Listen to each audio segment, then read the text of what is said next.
For me, it's mostly a really chaotic thing. If I can envision myself making it, I find it more possible to make it. Whenever I see you in cosplay, it's always something big, like huge. Why? Why not? Okay, fair enough. That's a good answer. But it's really attention grabbing. So to say, when you walked around here, everybody wanted a photo. Everybody was in awe. What made you want to build big cosplays? Well, it comes mostly down to like I see something that like the best way I can describe it is like I see every project that I do is like a hill to climb.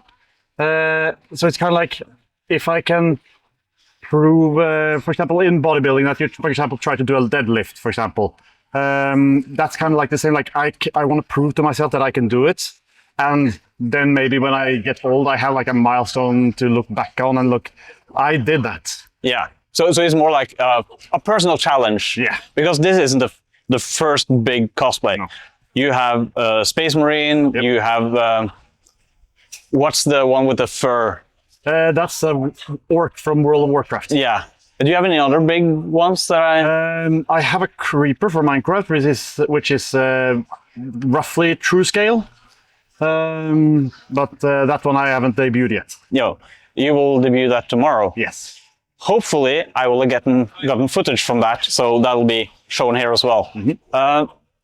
How much time do you spend, like when you do a big cosplay? How much time do you do in research preparation and then in printing and then building? Because this is 3D printed, right?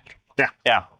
How much time, like roughly, would you say? Well, I'm more of the kind of guy that, well, most of my way of doing things is like I don't prefer to sit and plan too much. Like if I find a project that I like, I try to like do some research how I have if other people have built this, if I can find like reference photos or something to work off from, I'll try to just find photos, references, and then just work and try and figure out a way to how can I, for example, make the chest plate, for example, hang up, which essentially just came down to just a military strap, essentially. Yeah, because you see some strapping that you've attached everything to, the bands here, yeah. I also see some metal in there. Yeah. For strength, or I put in metal just because I knew that while 3D printing is very good, it has you never know how structurally strong everything can be when it comes to just moving around and bumping into things. So you kind of in like the very fragile spots, you kind of want something more. So what I did for it was that I just took some tread plate aluminum and just cut strips of it, and then just bent it into shape, which in a fashion that looks similar to in-game. Yeah. How much does these shoulder pieces weigh? That's something I actually haven't weighed myself, but I'd assume 2 kilos, something like that. Around. 3, yeah. Yeah. And I see they're very tightly secured, so. Yeah. Good consideration when you're building stuff like this. Yeah. How is it to walk around in this? It looks tiresome. Well, all comes down to preferences. Like if you are used to, for example, walking it, like I have at this point walked in so many like uncomfortable and like really bulky costumes. So for me, it's just kind of like just another day. But for somebody who's not used to it, like. It is a tiresome costume to walk in, and especially like it changes more and more the higher up in height you become when it comes to like, for example, the stilts. If you're using platforms, that's another matter because then you have more physical floor or like a bigger area of your foot to cover, which then gives you greater balance, while the stilts are like a smaller point for the foot, so it's kind of like less easy to balance. But yeah. Yeah, I can see on this cosplay you have a small platform, a small stilt to stand on. And in addition, you have a lot of weight, like in the backpack, on the shoulders, on the front, high up. Have you ever tumbled in one of these? I did. It actually, funny enough, only have happened once. But that was because I walked with my Space Marine on an uneven surface. Yeah. I always try to be considerate of where I walk with my suits and with my gear, because like the chest plate doesn't allow much visual possibility to look down unless you like tilt forward, and that's a whole other soup of problems. Yeah. So like I usually just mostly keep myself to like flat surfaces and only like flat con floor, which it's way easier to walk on and more safer. Yeah, that's really important when you do cosplays like this. The safety not only for you but for other people, because if you fall on somebody, they might get hurt as well. Yep. And that's really nice to consider that, to make sure that you're not endangering other people by accident. How do you make something this big? It's 3D printed, of course, but glue and everything, it has to be an entire process. You said you spent 3 months on this? Yeah. Yeah. How? What's your process? Is it just chaos? For me, it's mostly a really chaotic thing. If I can envision myself making it, I find it more possible to make it. If I can, for example, get an idea of, like, say, for example, for me, the process is essentially like a rock rolling down a cliff. If I just get the ball rolling, it starts going way faster on its own, and the process becomes easier in its own way. Getting some motivation to seeing the progress. Going back a little bit, all the time I've known you, I've seen you in big cosplays, or really fun cosplays as well in a group. But going even further back before I knew you, how did you start cosplaying? It all started that my friend over there actually introduced me to the local con that was local to me, Krizvilkir, which was my first cosplay convention. I started in the small with like my first ever costume was a jacket from Hotline Miami, which was just a start. Things happened and like the pandemic hit, so like I cosplayed a little bit before the pandemic, but it was right as the first cons started again in 2022 that I started to actually kick into high gear and actually made the things that I have today. So we're going like 5 years from a basic cosplay to this. Yeah. Then I have to ask the follow-up question, because Hotline Miami costume is fairly easy. It's clothes, basically. And now you're doing this. How did you get started making things? And do you have other stuff you make? Or is it just cosplay that's your making side of it? Like cosplay is always just, for me, it's always like a hobby. It's something that I enjoy, and it's just fun to like see the joy on people's faces when I show my costumes to people. Yeah, totally get that. When you were dressing up and dressing down, for that matter, there were a lot of people like in awe looking at you and like, oh, this is so cool. And when we filmed you walking around, people was like, can we take a picture with you? And I can understand that is a really great feeling to have, to give people joy and perhaps inspiration, because I imagine you have people that inspire you, that you look up to. Do you have any? Well, one of the people that inspired me the most to start with the first orc costume, and then onwards after to the Space Marine, was a cosplayer from England called Iron Warrior Cosplay. He was the one who actually taught me how to make my own Space Marine back in the day. Like for everything from every YouTube video he posted, and just generally things he produced, and just a suit he made himself, which I actually also had the pleasure of actually looking at in person, which like the inspiration and just the dream of one day making it and then actually be able to come in contact with him through a few friends to then like learn from him directly on how he made it. He then also learned it from Marcus Pillerud from Sweden, which is just kind of like sharing. It's always so appreciative when you can like people you look up to is willing to help you like get on your way when it comes to like making something like this. Yeah, that's also something that I believe in. Like, information should be free. Whenever people want to learn about 3D printing or something I've made or how I post-process, and they ask me, I'm more than willing to share that process. And I imagine you being the same way. And that's really admirable, being not only a physically big pillar in the Norwegian cosplay scene, but also being like the support and help for other people, and that's something I really appreciate. But you also inspired other people to start cosplaying, haven't you? I don't know how many people, because like I don't like that's something I'm not thinking too much about. Like I just prefer to just spread happiness in every place I go and just make sure everyone feel appreciated around me. Yeah, because I remember I printed a helmet for you. Yeah. For the Space Marine, and you don't have that anymore, do you? No, I gave it to a friend because he also plans to make his own Space Marine costume in the future. That's great. That's how you should share, right? Mm-hmm. You're done with it, so let's give it to the next guy. Yeah, and let somebody else have joy and actually really good use for it. Yeah, because you're semi-retiring that costume.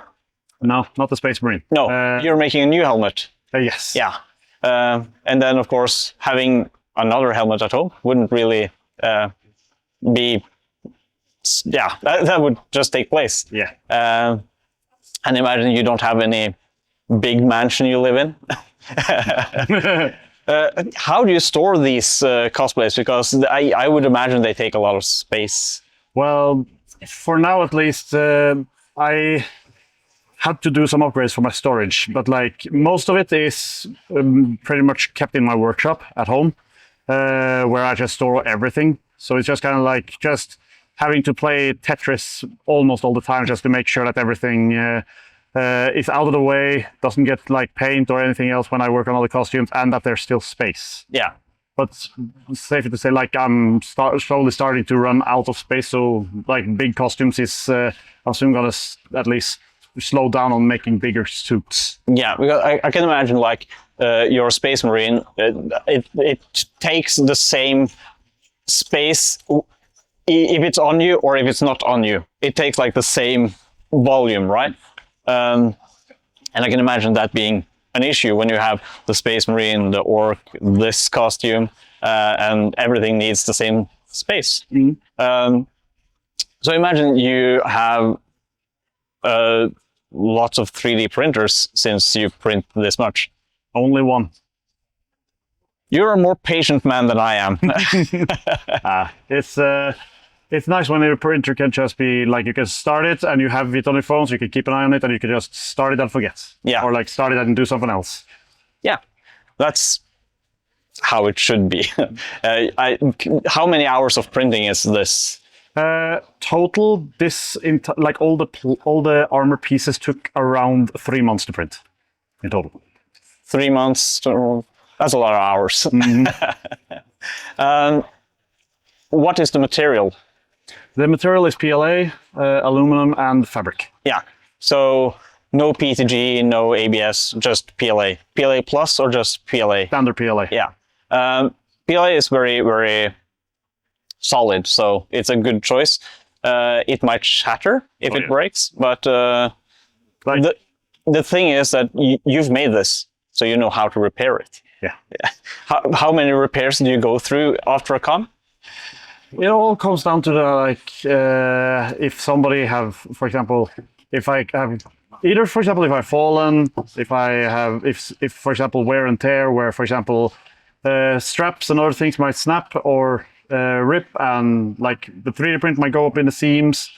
Like most of my suits are sturdy enough that I don't have to do too much repair. So on that front, I'm very lucky.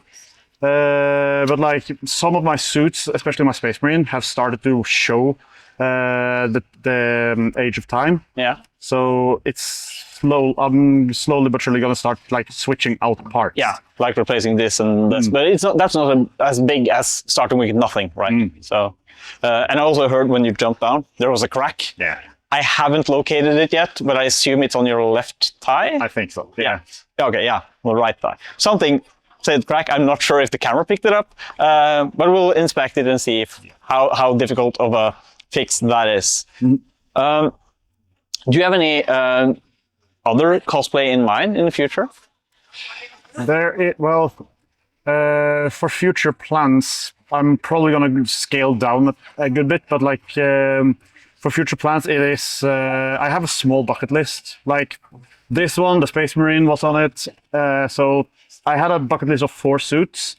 The ones that stands left for me now is essentially a pilot from Titanfall 2 and Halo ODST. Yeah, I would almost say that it's required, since it's you, that you make the pilot from the Titanfall, and you also make the Titan. Yeah. But being in such big cosplays, like when you see people going around here with Genshin Impact and stuff like that, it's easy. But with your setup, you need a helper. You need a spotter, somebody to make sure you don't step on kids, right? Because people who do cosplay will probably know this, but kids are usually fascinated by this. Yeah. And they stop and they stare. Oh yeah. And you can't look down, so they don't know that you don't see them. Yeah. So, but you have your friend with you, right? He's always around me, and he's by my side most of the time and make sure I'm safe. Yeah. We'll have him say hello in a clip. So he can sit down right now because he was busy suiting you up and suiting you down. So he deserves a rest. How many cons do you go to in a year? Let's see. It's around 6 or 7. Yeah. So it's like a lot. Not every con in Norway. No. But usually around the Oslo area, right? Yeah, that makes sense because I would imagine this is it takes a lot of space in a car when you try to travel somewhere. I basically just have 2 more questions to ask you that I try to ask everyone, and that is when you make stuff, either if it's painting or something creative otherwise, or cosplay costumes, you might end up in a creative slump, like art block, or don't have the motivation or the inspiration to make something. What do you do? How do you overcome that? For me, it's more like when I have figured out how to make a suit, like my biggest problem when it comes to making costumes is that I procrastinate a lot in many cases, which is not healthy because then you end up con crunching, which in turn is not healthy. I can highly recommend not. But like I usually, when I first get like into the workflow, I just try to like, for example, say if I want to, like maybe I want to watch a movie, but then I know I have something to do, I usually just go and work on the stuff until later during the day. And when nighttime comes, I just go in and I just stop working and I do other things that I wanted to do before. Because if I sit down, then the rest of the day goes. Yeah, I'm very familiar with that because I have a day job and then I do this things on the evening. And if I allow myself to sit down after work, it takes a lot of effort to get out of the chair again. So like doing stuff you need to have done first and then doing things you want to do that's really smart. Yeah. And I just want to finish with your moonshot. Moonshot being like a big dream, a lofty goal, something you want to achieve. Doesn't have to be achievable, but a dream. Do you have a moonshot? My moonshot it's not exactly a costume in my opinion. It's I wish to like at one point have the Space Marine in such a condition that I can actually like participate in proper cosplay competition, not just catwalks, but like maybe like get to for example the Narcon cosplay competitions and stuff like that. That is the highest that I, for the moment, have a dream on one day try to reach. Yeah, that should be achievable because you have the skill. You just need time, basically, time and the inspiration. Before we go, is there something we have forgotten to talk about? Be kind to each other and help each other out. Yeah, that's very, very much true. So make sure that you, when you're at the con, take care of each other. Yeah. And do that outside of con as well. Before we go, I just want to pull somebody into frame. If you want to come in here, I'll just do, there we go. So this is the helper, the guy who introduced you to cosplay. Yep. Thank you so much for giving us him. You're all welcome, mortals. So this is the guy who helps him get in and out of costume and make sure that he doesn't trample kids. It's a hard job. Yeah, yeah. Like, my biggest respect to this man because he have made sure that I'm not lying dead on the floor. Yeah. Oh, only I will lie dead on the floor. But thank you so much for having this chat with me, and I hope to see a big, beautiful Space Marine in the future. Oh yeah. Thank you so much. Thank you so much.